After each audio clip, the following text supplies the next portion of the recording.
segundos, doctor, por favor. Buenos días.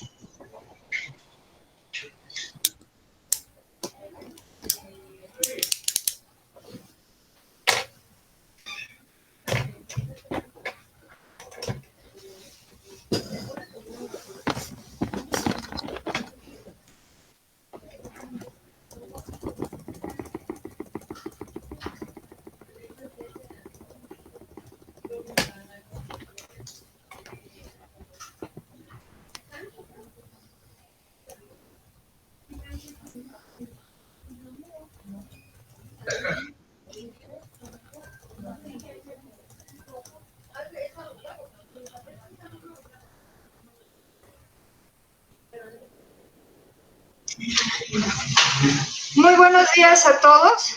Les saludo cordialmente de parte de la doctora Laura Hernández de la Dirección de Primer Nivel de Atención y también su servidora, Claudia Montoya, de Atención Integral.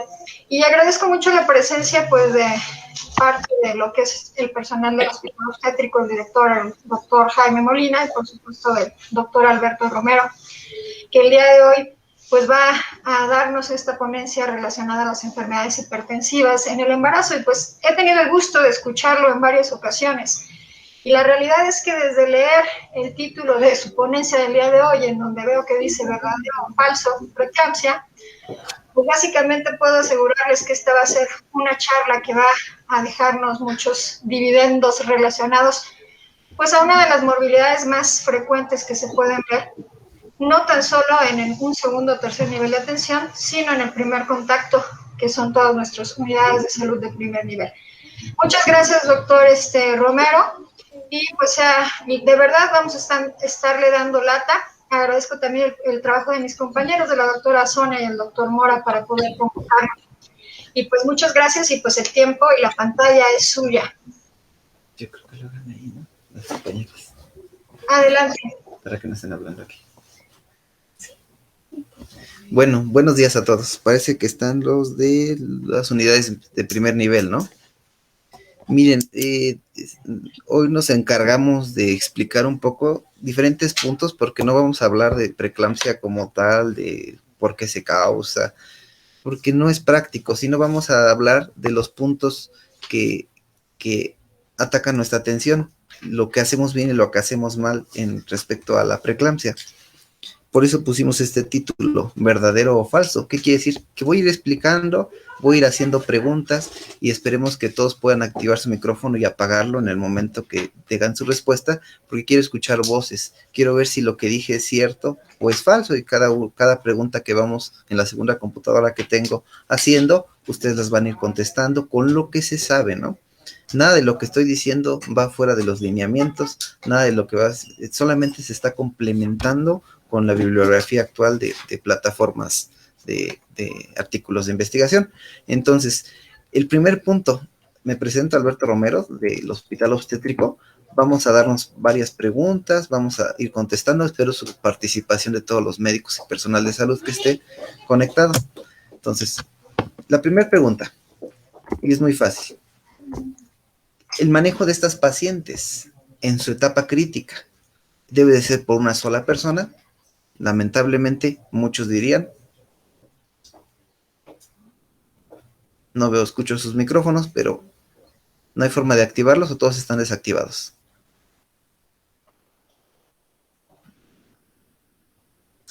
¿Sí me escuchan? Hola, doctora Claudia, muy buenos días. Sí, doctor, lo escuchamos perfecto, adelante. Ok, sin problema miren, sin problema pueden activar su micrófono para contestar cada vez que salga este icono, diga verdadero o falso. Doctor, ¿vale? las sesiones en Facebook difícilmente va a haber interacción, porque solamente en Meet estamos nosotros. Ok, entonces vamos a ir contestando. ¿Qué es lo que va? ¿Realmente podemos atender a una paciente crítica en una sala de primer nivel? La respuesta es no se puede. Se requiere un manejo multidisciplinario, se requiere múltiples personales para hacer cada uno una actividad en búsqueda de estabilizar a la paciente. Por tal motivo, no se puede realizar un manejo completo y total en una unidad de primer nivel. Más aún así se puede estabilizar.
centro de salud con sintomatología clínica, podríamos pensar si es el inicio de la enfermedad. Su manifestación es de que está desarrollando apenas la enfermedad y tenemos un tiempo todavía para evolucionarla, tratarla y tal vez pueda llegar a término.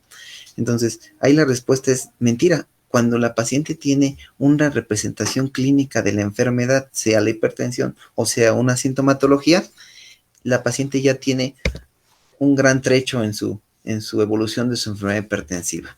El horizonte clínico de la enfermedad hipertensiva es un parámetro muy pequeño en lo que viene atrás, desde los cambios endovasculares, la activación de ciertos factores, la disfunción de los órganos, de tal forma que la manifestación que llega a nuestras áreas de urgencias solamente es un inicio de algo que va evolucionando desde hace varias semanas.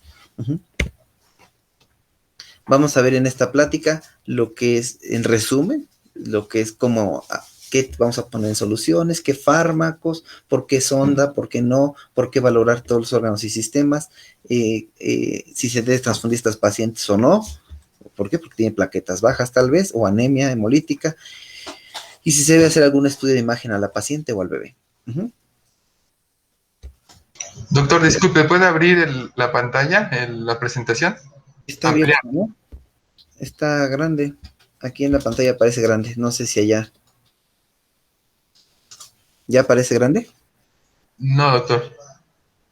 No, deje ver por qué.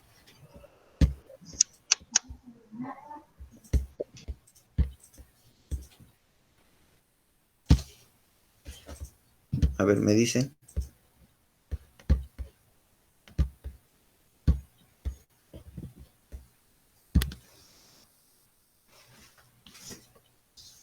Perfecto, doctor. Okay. Si estudiamos un poquito de lo que es la fisiopatología de la preeclampsia, y ahí vienen algunos términos donde los líquidos del espacio intravascular se están perdiendo a tercer espacio, entonces vendría la pregunta, entonces tendríamos que restituir líquidos en esta paciente que tiene pérdida de líquido a tercer espacio, y es lo que hace por lo menos a 5 o 10 años hacíamos, ¿no? Poníamos 1000 de solución, las recargábamos en la cirugía y les poníamos en el puerperio soluciones como cualquier otra paciente. Es falso, no tenemos que restituir líquidos, y de tal forma que las metas en el soporte de restauración de líquidos debe ser progresiva. Hay una pérdida hasta el 9% de líquidos intravasculares, y mucho de esto se va a perder, se va a restituir cuando mejoremos las condiciones de la paciente, pero no tenemos que restituir los líquidos intravenosos porque se van a volver a perder. Entonces es falso que tendríamos que restituir estos líquidos. Y actualmente con la nueva bibliografía hay fórmulas, hay estudios ecográficos donde podríamos ver si usamos cristaloides o coloides o albúmina en ciertas pacientes, depende de su presión oncótica o su presión coloidosmótica, con lo que se llama índices de cálculo. Entre ellos, el más viejo es el índice de Briones. Es cierto que la paciente, para llamarle crisis hipertensiva, debe tener la presión arriba de 180, 120, como nuestra abuelita, como nuestro papá. Lamentablemente es falso. No tiene que tener una presión como cualquier paciente fuera del embarazo de 180 a 120 para llamarle crisis hipertensiva. En nuestras embarazadas deben de tener 160 a 110 para llamarle crisis hipertensiva.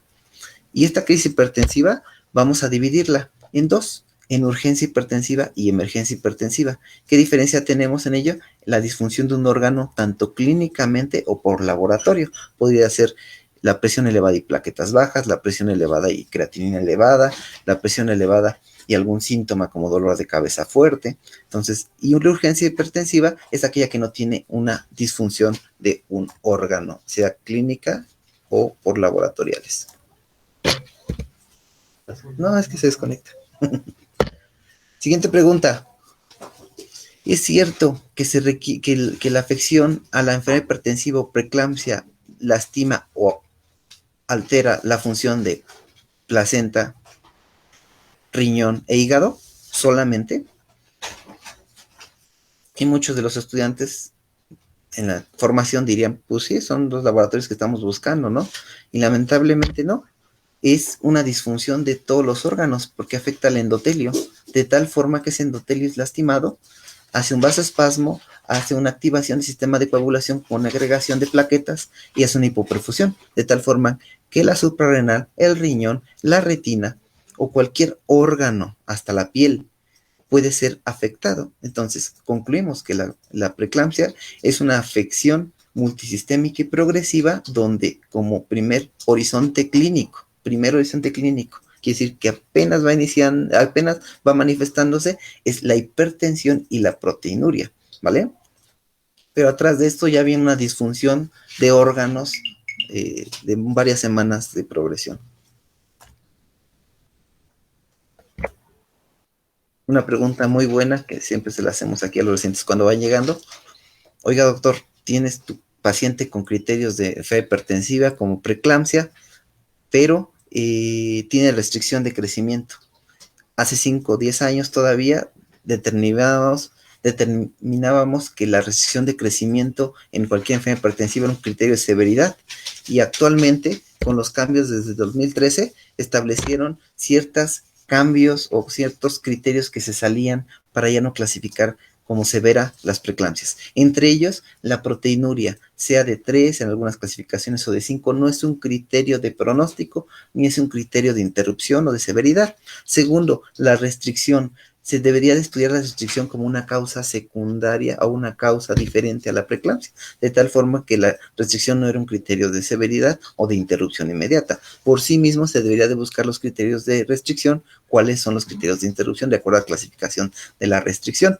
Y la oliguria, igual en el 2013, se estableció que no era un parámetro para interrumpir o para dar severidad como tal, la oliguria. Más aún así, la elevación de azoados persiste como un criterio de severidad de interrupción. Es cierto que se requiere tomar la presión como única vez arriba de 150/100 o 160/100 para determinar que la paciente tiene una enfermedad hipertensiva y tratarla inmediatamente. Lamentablemente es falso. Las pacientes pueden tener alteraciones en la presión arterial. ¿Por qué? Por la forma de toma, porque no se tuvo un reposo previo, porque no fue tomada con un manguito de su tamaño, porque no fue tomada con un adecuado aparato. Acuérdense que internacionalmente el mejor es el de mercurio, no digitales en brazo. Lo ideal es evitar los digitales porque puede haber un parámetro de error. Se requiere solamente 2 tomas de presión de 140/90 con diferencia de 4 horas para dar un criterio de preeclampsia, pero aquí está el parámetro importante. Si tienes una paciente con 140/90 y tiene sintomatología florida de enfermedad hipertensiva, no requiere las 4 horas de diferencia. La paciente ya requiere un manejo y protocolo de estudio. ¿Será cierto que solamente por estar embarazada de primer bebé, tenemos más riesgo de preeclampsia que la gente con otros factores de riesgo? Y lamentablemente sí. El tener el primer embarazo ya es un factor de riesgo para desarrollar preeclampsia. Solamente la nulliparidad o el primer embarazo, aunque sea de la misma pareja o de una pareja, no importa. Ser solamente primigestas tiene un factor de riesgo importante para desarrollar preeclampsia.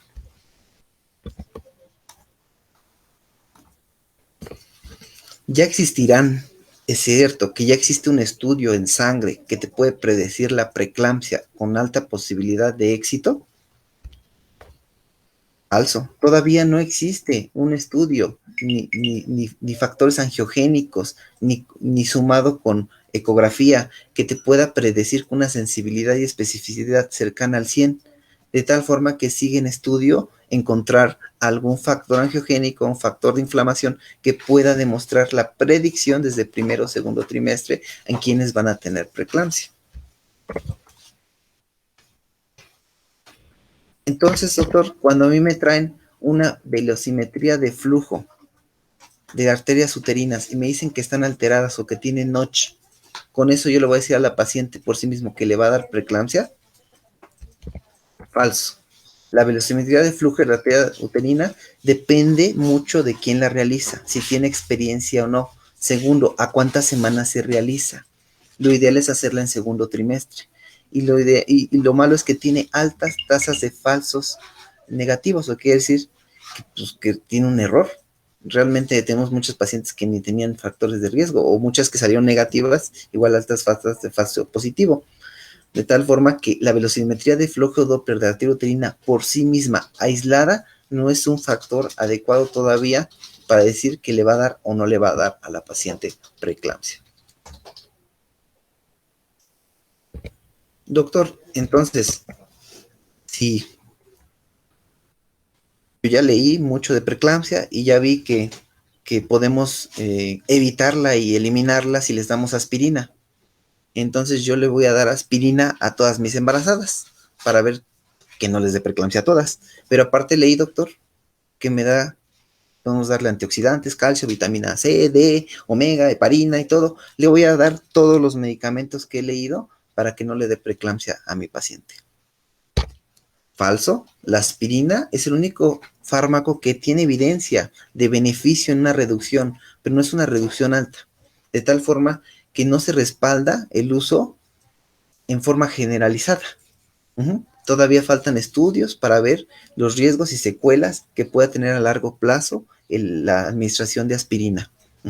De tal forma que solamente en gente que tiene factores de riesgo por clínica, factores de riesgo por ecografía o por marcadores angiogénicos se le da la aspirina, no a todos. Y los otros fármacos como la vitamina E, C, antioxidantes, heparina, omega 3, todavía no hay evidencia significativa que demuestren un beneficio sustancial para las poblaciones, de tal forma que no está recomendada de forma rutinaria.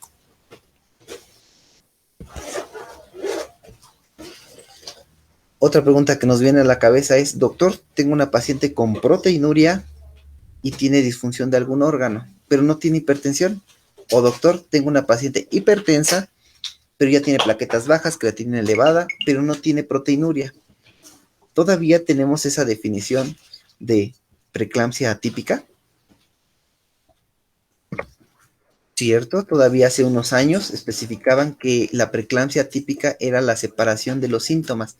¿Qué es esto?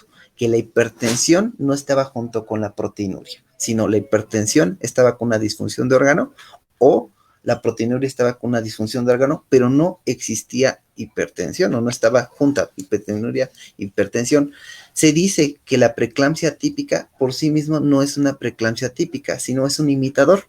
De tal forma que estas pacientes que presentan hipertensión y disfunción de órgano sin proteinuria, es más probable que sea un imitador como síndrome de fosfolípido, lupus o una púrpura trombótica trombocitopénica, alguna enfermedad autoinmune, de tal forma que a veces no es una preeclampsia como tal y tienen un curso y progresión atípico. ¿Cómo les vamos a decir atípico? Son pacientes que tal vez no controlas la hipertensión con fármacos, tal vez pasa el puerperio y convulsionan hasta 3 días después y no como normalmente convulsionan dentro de las 48 horas.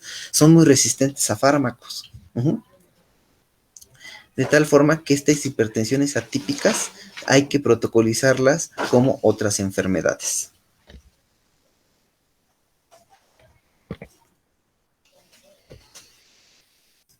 Otra pregunta, ¿de verdad es cierto que requerimos, aparte de la hipertensión, necesitamos una disfunción de algún órgano para decir que es preeclampsia con severidad? O sea, ¿requerimos los dos, doctor? ¿Requerimos la hipertensión severa o crisis hipertensiva junto con un síntoma de disfunción?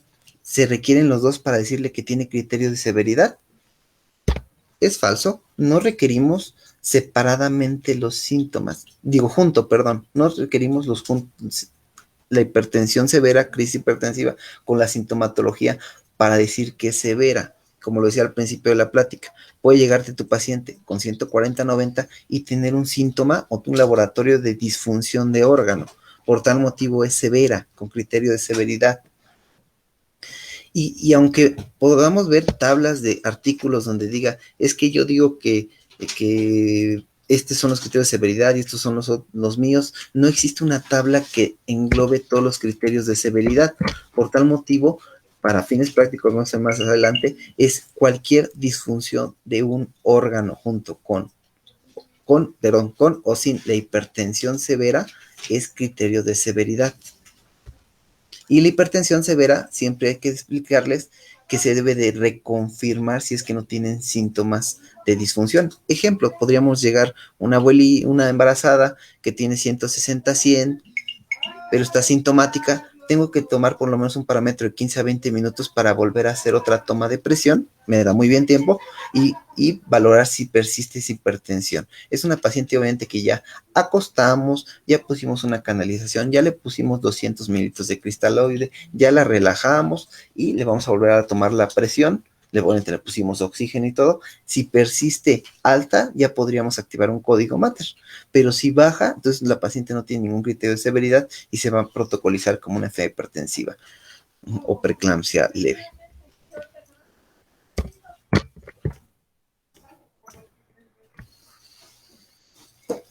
Entonces, doctor, es cierto que la sintomatología, cuando yo pregunto, señora, ¿le duele la cabeza? Y me contesta que sí, ¿la voy a clasificar como severa? Falso. Las características para que tú clasifiques como severo deben ser síntomas persistentes, sostenidos y graves. ¿Qué es esto? Ustedes han tenido más experiencia que cualquiera. Cuando le preguntan a cualquier embarazada, ¿les duele la cabeza? Podríamos tener una respuesta del 30-40%. ¿Qué les duele la cabeza? ¿Se siente mareada? Me sentí mareada cuando me paré de la silla. Entonces, es el gran problema a veces de la sobreclasificación de la severidad, que los síntomas, cualquier síntoma que le preguntes a una paciente que estás interrogando y que realmente está estresada porque quiere que nazca el bebé, ya se le subió la presión, te va a contestar que sí, y no por eso vamos a clasificar a todas como severa. Deben ser síntomas graves, entre ellos los que están descritos en la laminilla. Y eso es lo que les decía, cada bibliografía podría decir cuáles son los criterios de severidad en el pulmón, en el riñón, en las plaquetas. Lo que les quiero decir es fácil. Si la paciente tiene alguna sintomatología persistente, sostenida y fuerte, sea lo que sea, ejemplo, puede llegar con falta de dificultad respiratoria o dolor de pecho, solamente por tener dolor de pecho, aunque no tenga baja de saturación, aunque esté con frecuencias respiratorias normales, no sabe si es corazón. No. Acuérdense que hay daño endotelial. Entonces el endotelio está en el pulmón y el endotelio está en el corazón. Dolor de pecho, ¿qué podrá ser? Es una paciente que dolor precordial más enfermedad hipertensiva podríamos establecerla como severa. No sabemos, hasta va a ser una disección aórtica. Entonces se maneja como severa por la sintomatología. Hay diferentes criterios, ¿no? Los criterios del Colegio Americano, los criterios de nuestra guía de práctica clínica, que a veces realmente lo que vamos a ver es que disfunciona un órgano, tanto por laboratorio o por clínica. Cualquier órgano disfuncionado sería el parámetro. Usted ya me dijo, doctor, que no requiero estudiarle mucho al examen general de orina, que no requiero mucho ver lo de la proteinuria. Entonces, ¿para qué le tomo tiras reactivas a todas mis pacientes, no? Es importante que toda paciente que llegue con enfermedad hipertensiva se le tome una tira reactiva, ¿cierto? ¿Por qué? Porque lo que vamos a establecer es que tenga una proteinuria significativa, de tal forma que una paciente con proteinuria significativa es más probable que sea una preeclampsia. ¿Y qué es una proteinuria significativa? Tener por lo menos más de una cruz en una tira reactiva, o en un examen general de orina tener un índice de proteinuria creatinina arriba de 0.3. ¿Y cómo establecemos esto de proteinuria significativa? Ustedes agarran su examen general de orina y les van a poner ahí 300 miligramos de proteinuria. Ustedes van a transformarlo en gramos, ejemplo, 0.3, y lo van a dividir entre la creatinina sérica.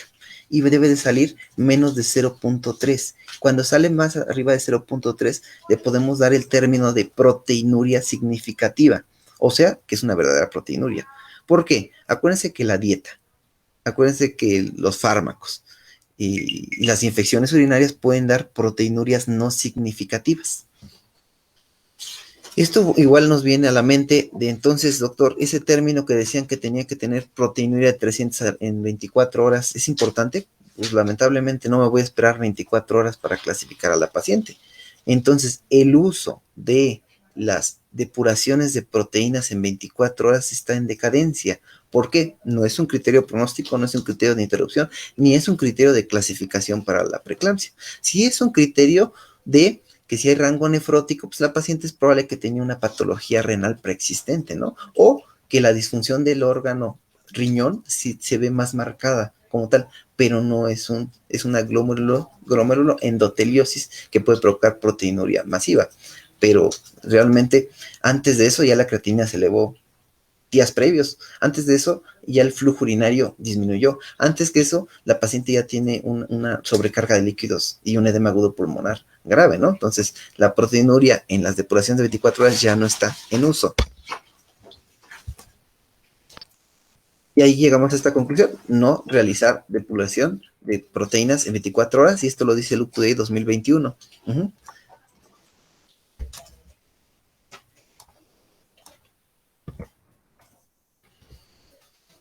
Volvemos a establecer la pregunta. Doctor, yo le voy a preguntar a todas mis pacientes si tiene dolor en la boca del estómago. Y cuando me pregunte, me va a decir que sí. ¿Es severidad? No. La epigastralgia es un parámetro muy confundible en las pacientes en trabajo de parto. Por tal motivo, todos tienen dolor en el fondo del útero. La epigastralgia debe ser sostenida, intensa, constante, y que no debe de mejorar con la administración de fármacos, y que debe ser persistente, y que debe de irradiarse, de tal forma que para que ustedes establezcan en su nota y tiene dolor epigástrico, debe tener estas características. No enviar a la paciente por dolor epigástrico y llegan a los hospitales, les preguntamos, ¿tienes dolor en la boca del estómago? Sí, pero poquito, doctor, como que me cayó algo mal ayer. Y ya las mandaron, ya les pusieron sulfato, y ya todo está sobrediagnosticada y sobretratada. Al mismo tiempo, la pregunta, doctor, tendré que preguntar directamente, ¿tiene dolor de cabeza? Y la paciente va a contestar que sí. ¿Doy criterio de severidad? La cefalea debe de tener el término, el peor dolor de cabeza de mi vida. Un dolor no lo puedo contener, es demasiado. Y que no mejora la administración de acetaminofén, paracetamol. Eso es severa, esa es la cefalea intensa. De cualquier forma que sea palpitante, constante, de lo que sea. Esto estamos hablando de que el horizonte clínico de la preeclampsia ya está muy arriba. ¿Por qué? Porque ya se perdió una autorregulación cerebrovascular. En unas diapositivas vamos a hablar de lo que es lo que antes llamaban la inminencia de eclampsia, o actualmente se llama eclampsismo. Y viene estos dos parámetros, el dolor de cabeza intenso y el dolor en la boca y el estómago intenso, como un parámetro predictivo de que la paciente va a convulsionar. Al mismo, la pregunta, ¿los síntomas visuales o auditivos los debo de preguntar? Sí, pero debes de preguntarle, doctor, debes de preguntarle su intensidad, y debes de preguntar uno por uno, y si son sostenidos, doctor. ¿Por qué? Porque toda embarazada tiene hipotensión al cambiar de posición de acostada a pararse, a moverse del lado izquierdo a derecho, y todas tienen a veces un poco de fotopsias, escotomas, y son parámetros que se quitan. Sí, doctor, es que hace rato que me paré, vi lucecitas. Entonces, de tal forma que no establezcamos en notas estos parámetros si no fueron bien interrogados. Demostramos que esas afecciones en la visión son secundarias a que ya existe un edema importante en las áreas de los centros reguladores de la vista, de tal forma que en algunos pacientes han hecho resonancias magnéticas en fase T2 y han visto edema cerebral en área occipital en las pacientes que tienen sintomatología grave, que obviamente no han convulsionado, pero pueden convulsionar. Y es esto lo que les digo, cuando ya se pierde la autorregulación, empiezan los síntomas visuales y auditivos. ¿Qué es la autorregulación? El cerebro puede controlar la presión arterial por medio de mecanismos de cierre y apertura de vasos sanguíneos pequeños. Pero cuando se está jugando con hipoperfusión, hipertensión, hipotensión, hipertensión, estos vasitos ya no pueden controlarse y pueden provocar o isquemia o hipoperfusión. Esta autorregulación se pierde cuando la presión arterial media se pierde, por lo menos arriba de 150 milímetros de presión arterial, se empieza a perder, y los vasos empiezan a tener ese vasoespasmo y esa vasodilatación, lo que provoca los síntomas antes de tener un evento convulsivo eclámptico.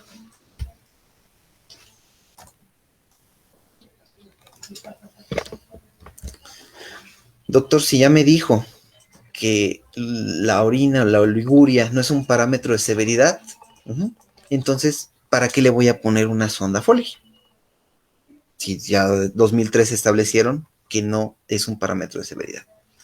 Más aún así, si es no es un parámetro ya de severidad. ¿Por qué? Porque muchas oligurias podrían verse restablecidas cuando restablecías o controlabas la presión arterial, cuando le pasabas una carga de 200 de cristaloide, mejoran muchas de estas. Es un parámetro de función a futuro. ¿Qué quiere decir?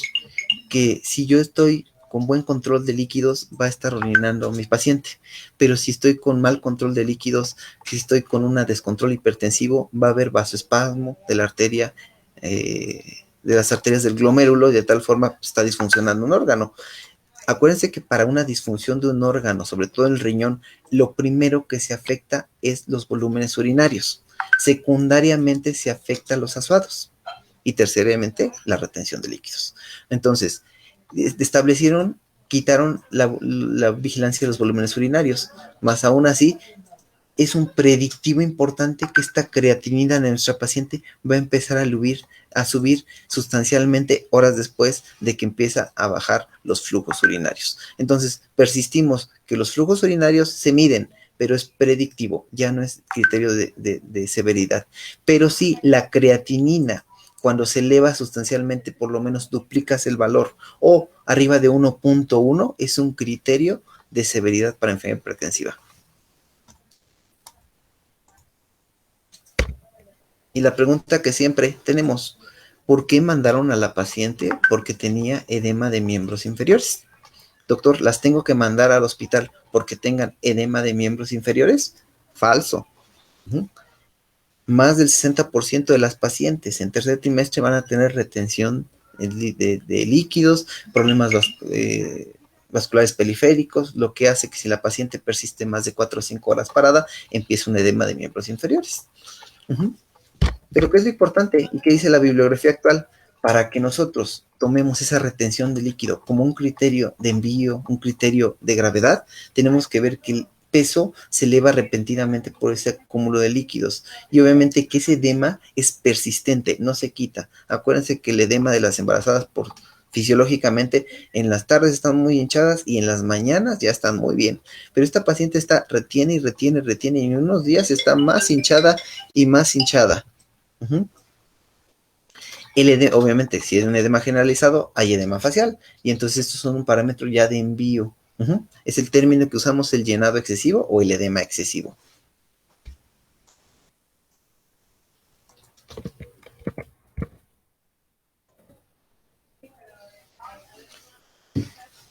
Tengo que hacerle una placa a mis pacientes como protocolo de estudio en enfermedad hipertensiva.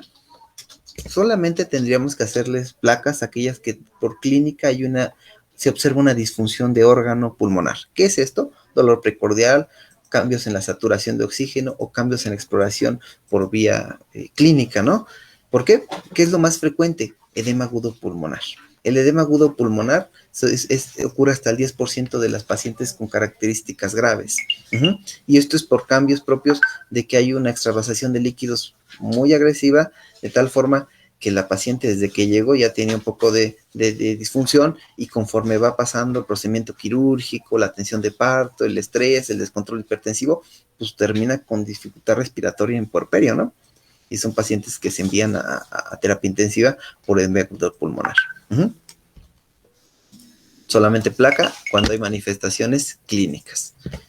Y estas son las placas de nuestros pacientes con edema agudo pulmonar. 26 semanas con clínicas, obviamente en puerperio, eso es lo más importante del edema agudo pulmonar, da en el puerperio. Y son las imágenes de edema agudo pulmonar durante el puerperio.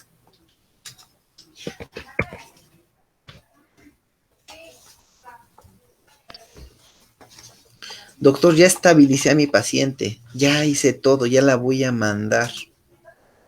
Doctor, pero lamentablemente en mi unidad yo no tengo ninguna prueba de bienestar fetal. ¿Qué es esto? Si clínicamente la paciente llegó con severidad, es más probable que el producto tenga alguna complicación. Si el paciente llegó desestable, con crisis hipertensiva, con datos de disfunción, no sé, renal o hepática, dolor en la boca del estómago, vomitando 20 veces, es más probable que el bebé no la pase bien. De las complicaciones más importantes es el desprendimiento de placenta. ¿Y cómo vamos en nuestra unidad médica que no tenemos un registro cartográfico, ni tampoco tenemos un ultrasonido? ¿Cómo vamos a identificar si la paciente tiene desprendimiento de placenta? Uno, el sangrado. Si cualquier tipo de sangrado sin dolor, con o sin contracciones, pues hay que verificar por qué está sangrando. Si trae 1 centímetro y está sangrando, está desprendiéndose. Segundo, cambios en la frecuencia cardíaca. Un bebito con desaceleraciones, a pesar de que no tiene contracciones, puede ser desprendimiento. Un bebito que tiene hipersensibilidad uterina, ¿qué es eso? Tocas el útero y le duele y la paciente no tiene ni contracciones y tiene sensible el útero. Ese es un dato de desprendimiento prematuro de placenta. Entonces, con esa clínica podemos establecer que tiene riesgo de o sugerimos un desprendimiento, ¿no? Al igual, siempre he dicho, lo que tocas y duele, pues cuidado. Asimismo ponemos la imagen de lo que es una ruptura hepática, ¿no? La ruptura hepática es lo mismo. ¿Y por qué vemos la imagen? Si yo toqué el útero y dolió, si le toco el hígado y le duele, cuidado, que se está rompiendo algo, ¿no? Órale.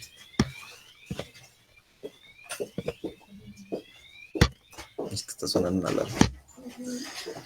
Doctor, yo voy a controlarle la presión arterial. Le voy a dar fármacos para que la controle y la entregue como si estuviera normotensa. ¿Está bien o está mal?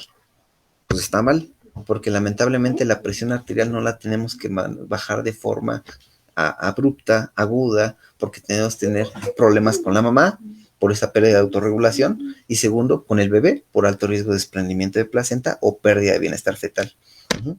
De tal forma que hay criterios para bajar la presión, hay criterios para mantener la presión arterial en las pacientes con preeclampsia, ¿no? Ejemplo, si tenemos una paciente que llegó con una crisis hipertensiva y trae 220, 180, y yo la quiero bajar a 140, 120, 90, pues es obviamente una paciente que le va a ir peor. Es una paciente que tenemos que ir bajando la presión gradualmente. Tenemos aproximadamente la primera hora 25% de la sistólica bajarla y las 4 a 6 horas siguientes normotensarla pues, aproximadamente 150 a 100. Entonces, y 24 horas para normotensarla como cualquier otra persona normal, ¿no? Entonces, la presión no se baja abrupta, hay metas tensionales. Hay metas tensionales para la gente que tenía preeclampsia como tal y las metas tensionales para las que tenían ya hipertensión crónica con preeclampsia sobreagregada. Esto es lo que les digo. 25% primera hora, la sistólica se debe de bajar. Aproximadamente 160 a 100, en otra bibliografía son 150 a 100 el parámetro que tendríamos que buscar y en las siguientes horas hay que estar normalizando hasta concluir que en las 24 48 horas tenerla normal la presión. Y tenemos un arsenal de fármacos, ¿no? El abatalol que no hay aquí, hay hidralacina tomada IV, hay nitroprusiato, nitroglicina, nifedipina y hay otros. Oiga, doctor, hay otros. Si lo sabes usar, lo puedes usar. ¿Por qué? Aunque tenga contraindicación para el uso durante el embarazo, hay fármacos que que para que tenga un efecto en el bebé, tiende que tener una exposición crónica. De tal forma que los beta bloqueadores como el esmolol se ha usado para control de crisis hipertensivas de forma IV y no ha tenido afección al bebé. Obviamente no podrías administrarlo para dejarlo en manejo conservador 2-3 semanas, porque sí podría afectar en la perfusión placentaria y en el crecimiento del bebé. Esto es muy rápido, no lo hay. La Betalol, Estados Unidos lo maneja, nosotros no. Son medicamentos de primera elección. La hidralacina, y es una pregunta que siempre me trato de hacer aquí a los médicos. ¿Tú qué darías, doctor? ¿Darías hidralacina o darías nifedipina? Y entonces todos nos casamos hace unos años con la administración de hidralacina en bolos, ¿no? Cada 15, 20 minutos, 4, 5, 6 bolos, no superar los 40 miligramos. Y lamentablemente ya los artículos actuales manejan de que hay más riesgo de pérdida de bienestar fetal y desprendimiento de placenta por baja de presión abrupta, ¿vale? Entonces por ahí de unos años empezó a salir el nifedipino y le ganó. El nifedipino baja la presión y no es tan abrupta. Perfecto. Pero hidralacina no se dejó atrás, y de tal forma que la hidralacina dijo, bueno, si no es en bolos, ponlo en infusión continua. ¿Qué es esto? Calcular la infusión, no bolos, sino pones toda la ampolleta en 100 cc de solución salina y se la administras en 1 o 2 horas y evita todo problema. ¿Qué quiere decir? No desprendimientos, no bajos abruptos, y controla la presión hasta su referencia o hasta que se estabilice, hasta que la operen. Dejemos una infusión de hidralacina sin un efecto grave al bebé. Entonces, es lo que nosotros sugerimos mucho aquí los médicos, las infusiones de hidralacina, ya no los bolos. Nitroprusiato de sodio en las crisis hipertensivas, tiene datos de toxicidad al bebé, pero se puede usar limitadamente como crisis aguda, ¿vale? Nitroglicerina igual, se puede usar como crisis aguda, el que lo sepa usar se administra y ve.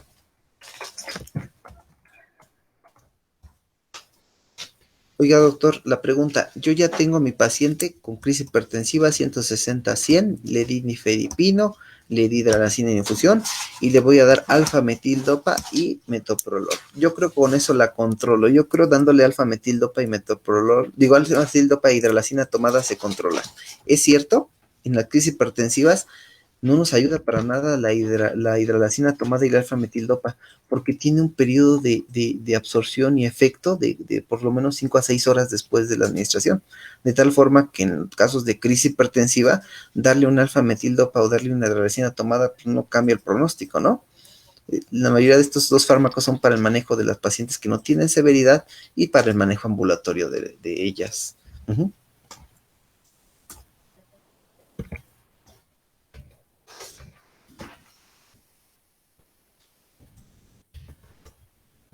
Ok, ¿qué es lo que hacemos nosotros en los hospitales cuando protocolizamos una paciente? Tiene criterios de ingreso, vamos a protocolizarla, la acostamos, le tomamos la presión a cada rato, vemos que no tenga síntomas, vigilamos el peso para ver que no haya retención de líquidos como un factor pronóstico, interrogamos si hay datos de disfunción de órgano, vigilamos los volúmenes urinarios cada hora, vigilamos bioquímicamente diario si todo está bien, suspendemos en caso de ver criterios si se requiere o no sulfato de magnesio en las pacientes. Y lo ideal sería hospitalizarlas en unidades de terapia intensiva materno-fetal en las pacientes con criterios de severidad, ¿no? ¿Hay manejo conservador de la preeclampsia severa? Sí, hay manejo conservador, pero es solamente en aquellos casos donde tenga la infraestructura para atender un producto que va a ser prematuro. De tal forma que se hospitalizan las pacientes y lamentablemente hasta México lo dice, solamente se hace esto en unidades de tercer nivel. Pero algunos del segundo nivel, pues lo estamos haciendo secundario a que pues, no hay espacio o solamente le podemos dar, hay que tratar de referirlo, hay que darle el manejo conservador en gas, y a veces en ese manejo conservador el primer o segundo día encontramos un criterio de interrupción y hay que sacarlo corriendo. Es impredecible la aparición de esos criterios de interrupción. ¿Por qué? Porque la paciente puede estar todo bien hoy, controlaste la presión bien con fármacos y en la noche está vomitando 20 veces y hay que interrumpirlo, ¿no? Entonces sí hay manejo conservador, pero es recomendable en unidades de tercer nivel, nada más. ¿Y cuál es el manejo? Obviamente, las pacientes con preeclampsia severa, aunque haya trato amigable y todo eso, son pacientes que deben de dejarse en ayuno, dejar una vena permeable con cristaloide con cargas de 200 mililitros y dejar aproximadamente 80 mililitros hora. Sonda Foley con vigilancia uresis, presión arterial y frecuencia cardíaca cada 15 minutos, estudios de laboratorio y gabinete. Estos mismos, los de laboratorio, se deben de repetir de acuerdo a la condición clínica de la paciente. ¿Qué quiere decir? Yo lo hago con los laboratorios, se siente bien la paciente, pero me está vomitando 2 horas después, le vuelvo a sacar laboratorios por los síntomas que está presentando. Hay que prepararla si es que hay que operarla, y si tenemos unidad de terapia intensiva, pues la valora el internista intensivista. Recordar siempre, como lo dijimos al principio, ya no hay cargas grandes, las cargas son de 250 de cristaloides de 15 a 20 minutos y no son repetitivas. La RCOC manejó 125, lo actual es 80 mililitros por hora en infusiones de cristaloides. Hay que sacar balances de líquidos y las uresis horarias.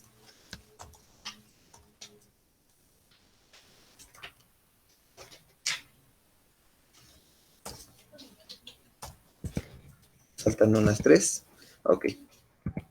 Perdón. Aquí está.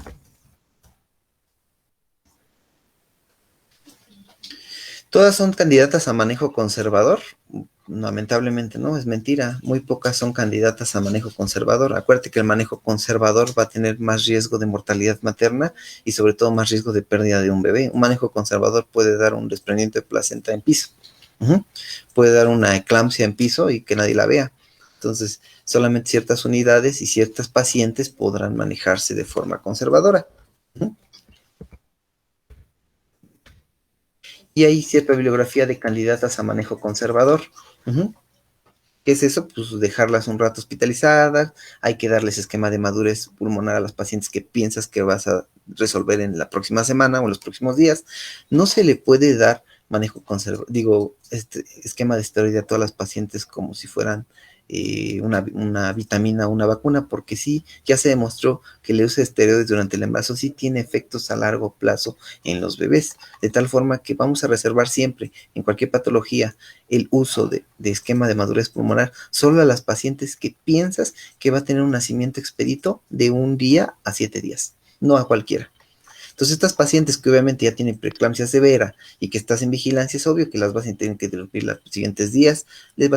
Estos son los criterios. Debes de controlar bien la presión, no tiene que tener sintomatología, no epigastralgia, la plaqueta arriba de 100,000, tiene que orinar bien, las bilirrubinas normales, creatininas normales, menos de 1.5, no tiene que tener síndrome de Gel o eclampsia. Obviamente el síndrome de Gel en unidades de tercer nivel ha sido conservador, nuestra unidad no puede ser conservador. No tiene que tener disfunción pulmonar, no criterios de probable desprendimiento y tiene que tener un consentimiento informado la paciente. Se pasan a piso, se vigila la presión, se manejan fármacos. Si hay dosis tope de fármacos, se interrumpe porque ya no puede agregarse más fármacos.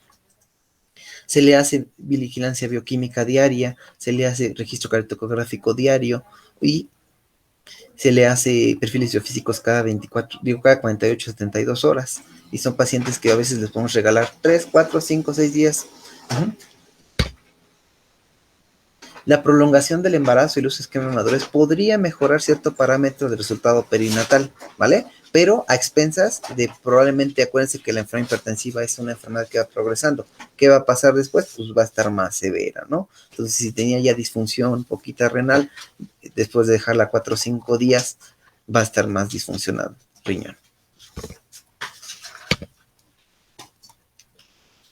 Y me surge la pregunta, ¿no? Siempre les he dicho, oye, doctor, tiene 36 semanas, tiene hipertensión, no tiene disfunción de órganos y sus laboratorios están normales. ¿Ya la dejo para hospitalizar y interrumpir? No. Por lineamiento internacional y el mexicano igual, las enfermedades hipertensivas sin severidad, como es hipertensión gestacional o preeclampsia leve, se deben interrumpir después de las 37. No hay criterio de decir tiene 36,2, está hipertensa, ya le di fármaco, se controla en los laboratorios normales, la podemos dejar progresar con vigilancia ambulatoria. ¿Qué es esto de importancia de la vigilancia ambulatoria? Y eso lo deben de hacer mucho en sus centros de salud. Tanto las puérperas como las embarazadas con criterio de enfermedad hipertensiva tienen que tener una visita continua. ¿Qué es esto? Durante el embarazo, ya clasificada como enfermedad hipertensiva, preeclampsia o hipertensión gestacional, debe de tomarse la presión arterial en nuestros pacientes de forma diaria, 1 o 2 veces al día. Y cada semana, por lo menos, o cada 5 días, acudir a una unidad médica para revisar esa bitácora, valorar si hay metas tensionales adecuadas, si hay sintomatología, si hay elevación de peso muy grave, de tal forma para reajustar los fármacos. Reajustamos, enviamos. Oiga, es obligado que tendríamos que hacer unas pruebas de bienestar fetal por lo menos cada semana, de tal forma que a veces esas enfermedades hipertensivas deben ser seguidas no en centro de salud, sino en hospitales para que le hagan ultrasonido, perfil biofísico, registro cardiográfico por lo menos cada semana. No es así en el puerperio, ¿no? En el puerperio las pacientes normalmente se resuelven el 80% en las primeras 2 semanas, se resuelve su enfermedad hipertensiva. Entonces esas pacientes se van de alta con antihipertensivos y les explicamos que deben de llevar una bitácora, que es la toma de presión 1 o 2 veces al día, diferente toma, sentada y con todos los cuidados, ¿no?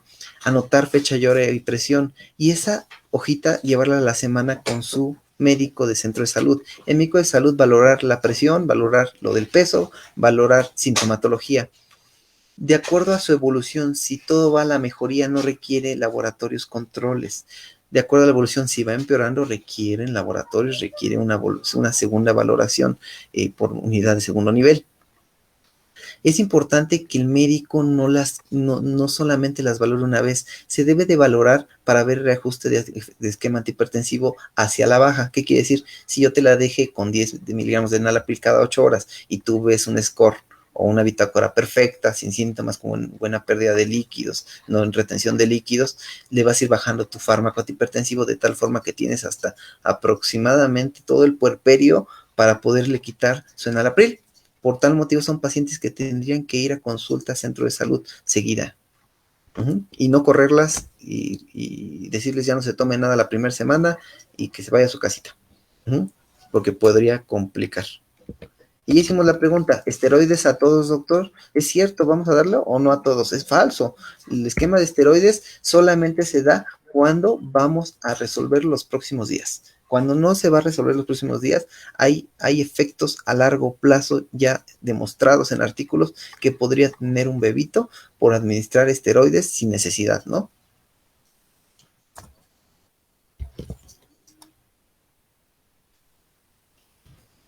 ¿Y hay criterios de interrupción? Sí existen. Es verdad, ya existen bien establecidos en el lineamiento y en muchos lugares donde dice, si sube la creatinina tanto, pum, si la depuración de creatinina es tanto, pum, el ácido úrico sube arriba de 10 o más de 1 por día, pum.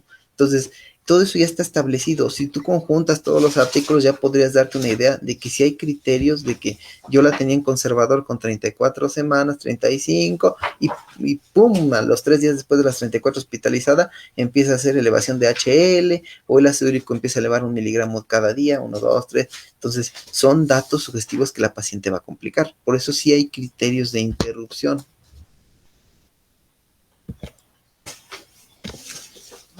¿Hay forma de saber que mi paciente va a convulsionar? ¿Cierto? Sí hay forma de saber que va a convulsionar. Las pacientes hospitalizadas que tienen sintomatología florida de vasoespasmo, como todos lo conocemos, es más probable que ese vasoespasmo va a terminar en un evento convulsivo. Por tal motivo, hace años un intensivista estableció el término de eclampismo.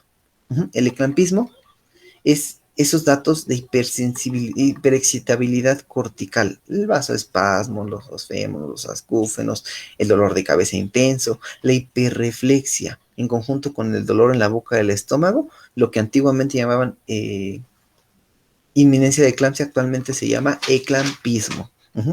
Y son datos con una tasa de pronóstico de convulsión cercana al 50-60%. O sea, la mayoría va a convulsionar. Ya hicieron así artículos donde el dolor de cabeza es el que más predice, otros dicen que las alteraciones visuales y otros dicen que la epigastralgia. Esos son los 3 factores más pronósticos para que nuestra paciente convulsione. ¿Es cierto o falso que ya establecieron cómo convulsionan las pacientes con eclampsia? Y ya se estudió, ya sabemos qué hacen en la fase tónica, qué hacen en la clónica, cuánto hacen de posictal y qué otras características tienen. Entonces ya está totalmente estudiado cómo debe convulsionar una paciente. Entonces, de tal forma que tú podrías decir, esa es una convulsión atípica. ¿Por qué? ¿Por qué saber si es una convulsión atípica o no? Las pacientes con convulsiones atípicas es más probable que no es una eclampsia en relación a la enfermedad hipertensiva, sino ya es un evento vascular cerebral. O otro problema, ¿no? Hay pacientes que convulsionan y su atención en urgencias es la convulsión. Y todos pensamos como primera instancia que es eclampsia, pero lamentablemente nunca hizo estas fases de las crisis tónico-clónicas, que más del 90% de las eclampsias lo tienen. La duración siempre va a ser corta, 2 a 3 minutos. Si la paciente convulsiona 6 minutos o recurre a las convulsiones, es un criterio de estudios de imagen. Si la paciente tiene alteraciones en estas fases, es una indicación de estudios de imagen, o la recurrencia o la persistencia más de la convulsión. Pero no todas tienen el criterio de usar una tomografía, o sea, no todas las que convulsionan por eclampsia debería de hacerse una tomografía, porque la mayoría de las veces salen limpias. ¿Por qué? Porque solamente hay edema, y acuérdense que en el edema en la tomografía no se ve totalmente, sí, más aún así, en una resonancia sí se ve los edemas cerebrales, ¿no?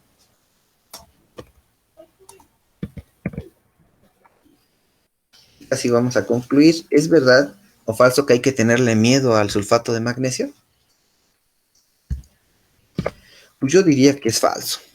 Tenemos una gran seguridad en el uso de sulfato de magnesio en las pacientes, quien lo requiera, quien tenga criterios de fiebre hipertensiva severa, quien tenga datos de eclampismo o inminencia de eclampsia, hay que administrarlo. Con toda la seguridad de que nadie se te va a intoxicar con la infusión inicial, con toda la seguridad de que si yo no tenía creatinina ni pude vigilar los volúmenes, se me va a intoxicar y se va a morir de un paro cardiorrespiratorio. No.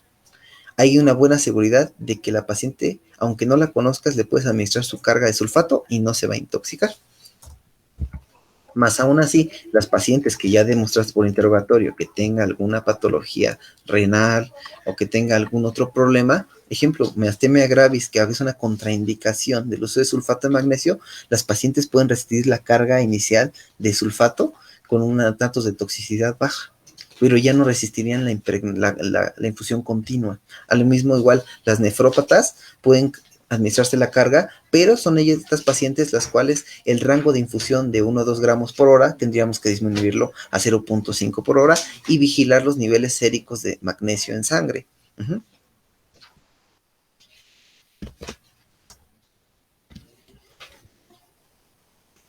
Entonces, como lo comentamos hace rato, la paciente que convulsiona varias veces, es cierto que ya tal vez no es una eclampsia, es cierto.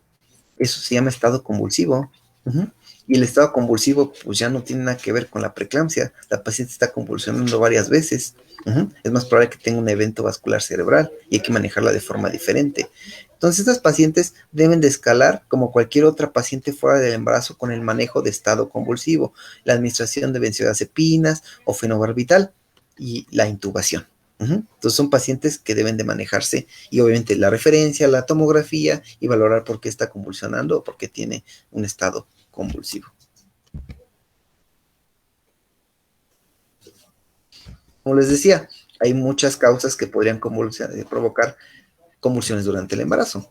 Muchas de ellas se pueden ver con estudios e imágenes, otras no.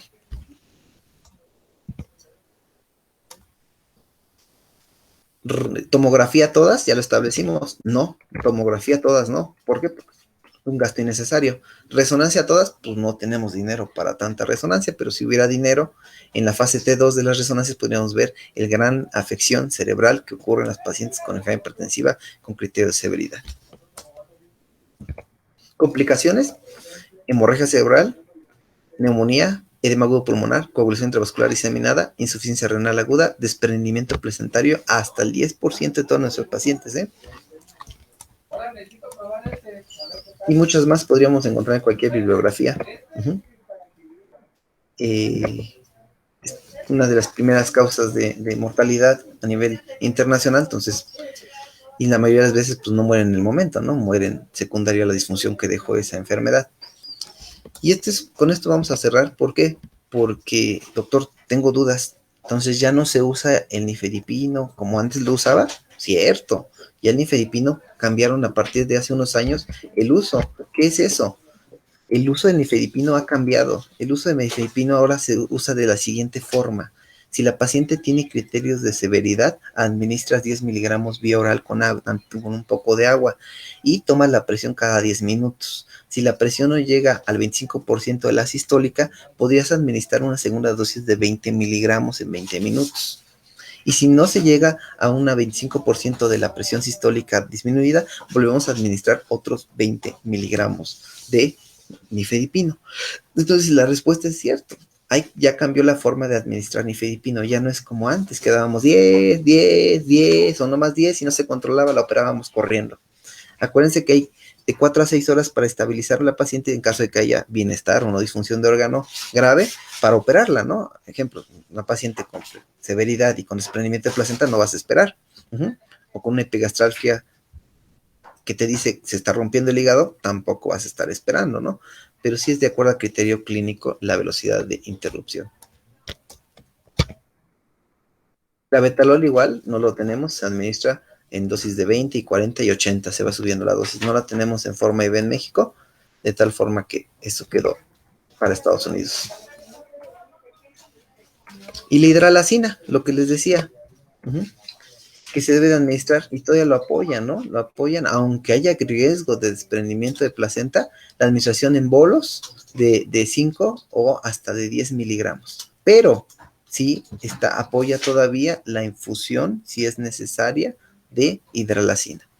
En nuestro hospital lo que hacemos es la administración de nifedipino a la llegada, con las mismas dosis que indicamos, y al mismo tiempo estamos administrando infusiones de hidralacina 20 miligramos para 1 o 2 horas. Y así controlamos las presiones en lo que sale su registro, en lo que salen sus laboratorios, en lo que se prepara cruce y todo, en lo que se le hace pruebas de bienestar fetal. Si no hay un criterio de interrupción, podemos pasar a nuestros pacientes en las mejores condiciones, tal vez 2, 3 horas después de su control tensional, con metas tensionales, obviamente.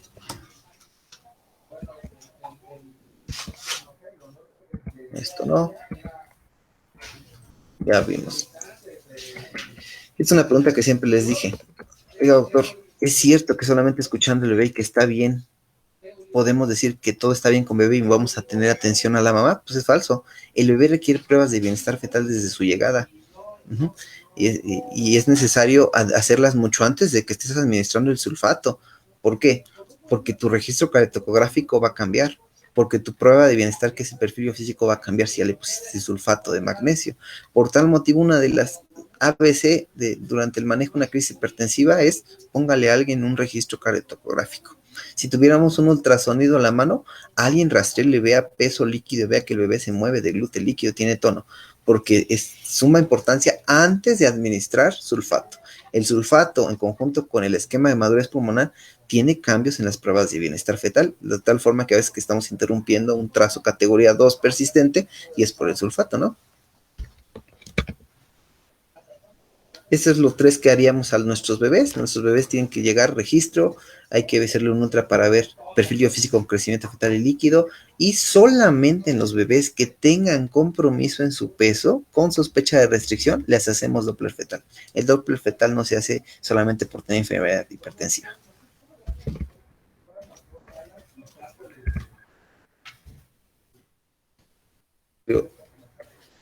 Ok, y esto es lo que... Ya vamos a concluir con esto. Lo que decía del puerperio, el 80% de nuestro puerperio mejora a las 2 semanas. Es cierto, la bibliografía actual de Today maneja que en 2 semanas se normaliza la presión en su mayoría de los casos.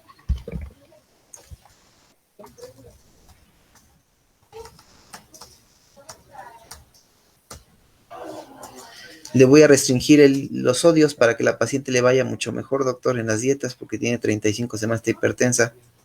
Falso. Las dietas no mejoran el pronóstico de los embarazos con enfermedad hipertensiva. La reducción de sodio no afecta para nada el pronóstico, ni tampoco cambian los volúmenes intravasculares, y eso va a mejorar y va a prolongar el embarazo. Esto es falso, ¿no?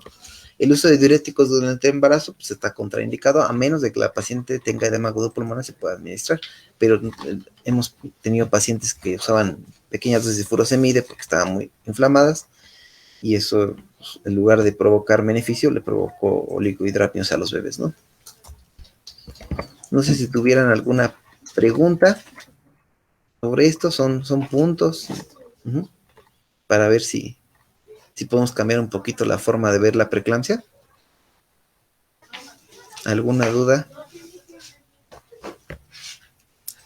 ¿O estoy desconectado?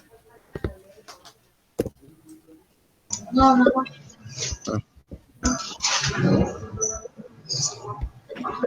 Perfecto, doctor. Pues leyendo el Facebook, actualmente no tenemos preguntas. Creo que todas las preguntas usted las hizo y correctamente nos las contestó, lo cual agradecemos bastante para nuestros compañeros de primer nivel de atención. Es de suma importancia. Doctor, pues de verdad agradecerle bastante por su participación. Vale, muchas gracias. Espero les funcione. Claro que sí, doctor, bastante. Mire, está por dirigirnos unas palabras nuestra jefa, la doctora Gaby Montoya. Doctora Gaby.